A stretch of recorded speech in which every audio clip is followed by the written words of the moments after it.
Next topic है हमारा, देख लीजिए, बैरोमेट्रिक इक्वेशन, वायुदाब समीकरण। तो देखो लास्ट वाले एक्सप्रेशन में केवल काइनेटिक एनर्जी मानी गई थी।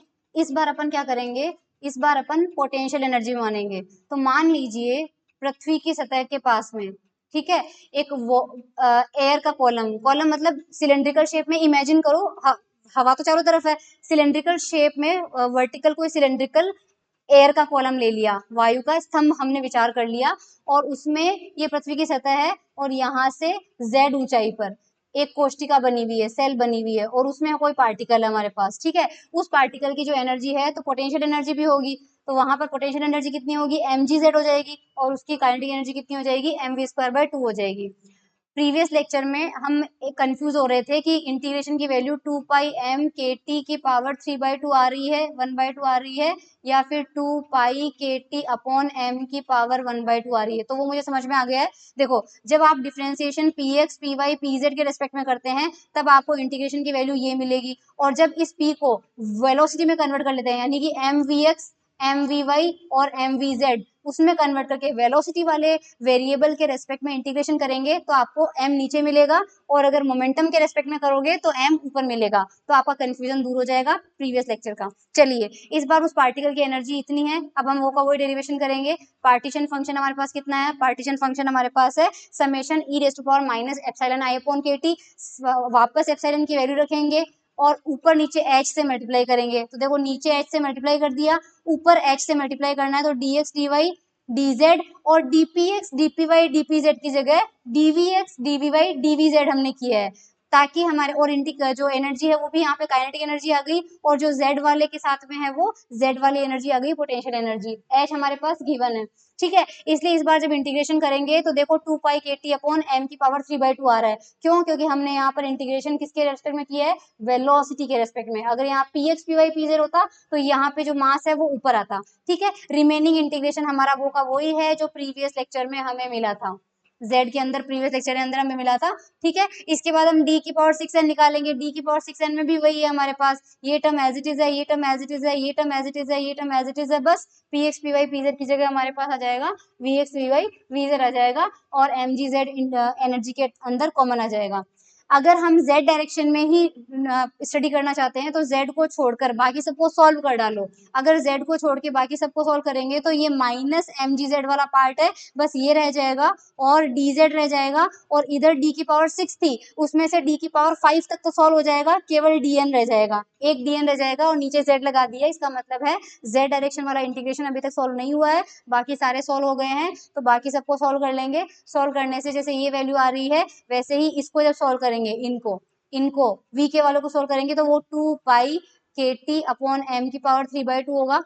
तो फिर वो इससे इससे कैंसिल आउट हो जाएगा जैसे प्रीवियस लेक्चर में हुआ था, तो वो आप देख लेना ना, इंटीग्रेशन कैंसिल आउट हो जाएगा, z वाला टर्म आपके पास बचेगा।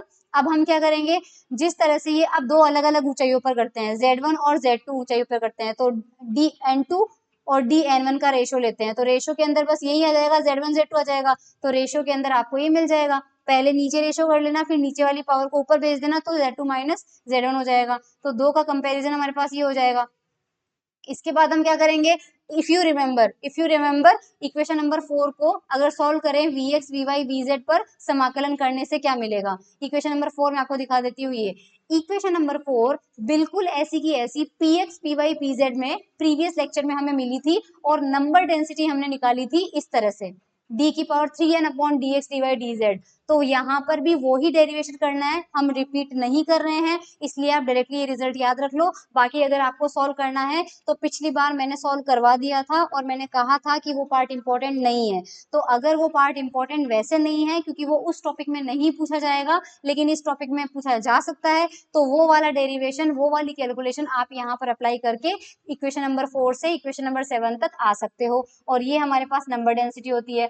हम जानते हैं एकांक आयतन अणुओं की संख्या जो होती है वो स्मॉल n होती है, और यहाँ पर भी क्या है, ये नंबर ऑफ पार्टिकल्स है और ये वॉल्यूम है, तो number of particles upon volume क्या हो जाता है, एकांक आयतन में अणुओं की संख्या, जो कि क्या होता है स्मॉल n। तो बेसिकली ये स्मॉल n की वैल्यू है। तो हमारे पास प्रेशर का फॉर्मूला हमने निकाला था, n k t आया था, तो n की जगह हम क्या रखेंगे, ये पूरा टर्म रखेंगे, n की जगह हम ये वाला पूरा टर्म रखेंगे, तो ये वाला पूरा टर्म रख दिया और kT से मल्टीप्लाई कर दिया, nkt आ गया हमारे पास। तो ये देखो nkt हमें मिल चुका है। अब हम क्या करेंगे, सतह पर z इक्वल टू 0 है, लेकिन सतह पर प्रेशर 0 हो ये जरूरी नहीं है। तो अगर z बराबर 0 पर p की वैल्यू p नॉट हो तो इक्वेशन नंबर 8 से z की जगह 0 रखो, तब p की जगह p नॉट रखो, तो p नॉट का आंसर कितना आ रहा है, एक्सपोनेंशियल वाला पार्ट तो हो जाएगा 1, क्योंकि e की पावर 0 कितना होता है 1, और p नॉट की जगह कितना आ जाएगा n mg upon a with positive sign, यहाँ पर पॉजिटिव साइन है, तो वापस ये p नॉट की वैल्यू यहाँ पर पुट कर देंगे, तो ये जो p है लेफ्ट हैंड साइड में, ये p एज इट इज रहेगा, n mg अपॉन a की जगह रख देंगे हम p नॉट, और यहाँ पर एक्सपोनेंशियल वाला पार्ट जो है वो एज इट इज आ जाएगा। ओके, तो हमारे पास ये वाली जो इक्वेशन है ये कहलाती है वायु दाब समीकरण। बस हमें इतना ही करना था। इसके अलावा एक ग्राफ भी इसका प्लॉट कई बार आ जाता है। देखो इक्वेशन नंबर 9 में दोनों साइड में लॉग लेते हैं, तो इस p में कितना आ जाएगा लॉग p, p नॉट में कितना आ जाएगा लॉग p नॉट, और ये एक्सपोनेंशियल और लॉग एक दूसरे को कैंसिल आउट करके यहाँ पर हमारे पास ये मिल जाएगा। इसी तरह से log p1 के लिए लिखेंगे तो log p1 is equal to log p not तो कांस्टेंट रहेगा minus mg upon kt z1, और यहाँ पर आ जाएगा log p2 is equal to log p not minus mg upon kt z2। दोनों का रेशियो लेंगे तो रेशियो में ये मिल जाएगा। ओके, रेशियो में मिल जाएगा। तो इस तरह से हमारे पास अगर ग्राफ प्लॉट करेंगे तो ये y और ये इज इक्वल टू mx और ये c हो जाएगा। स्ट्रेट लाइन मिलेगी हमें कुछ इस तरह से, है ना, z वर्सेस log p में निकालेंगे तो इस तरह से हमें वायुदाब समीकरण मिल जाएगी। ठीक है, इंग्लिश में मैं दिखा देती हूँ।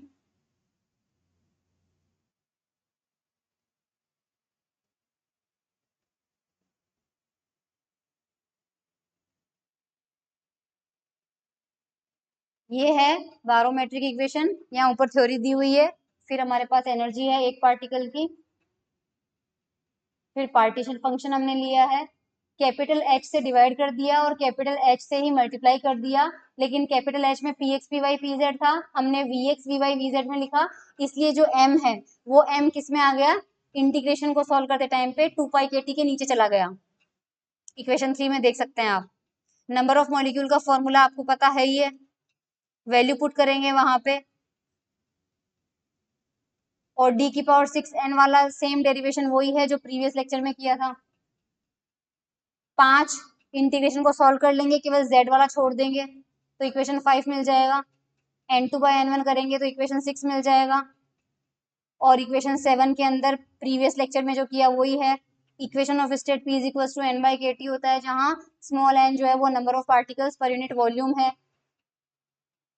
और यहाँ से हमें p की वैल्यू मिल जाएगी, लॉग में निकालो तो दिस इज कॉल्ड।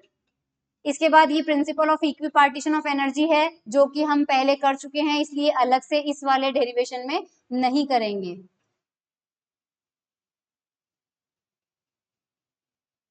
ये है specific heat of diatomic gas, जो कि हम करेंगे नेक्स्ट लेक्चर में।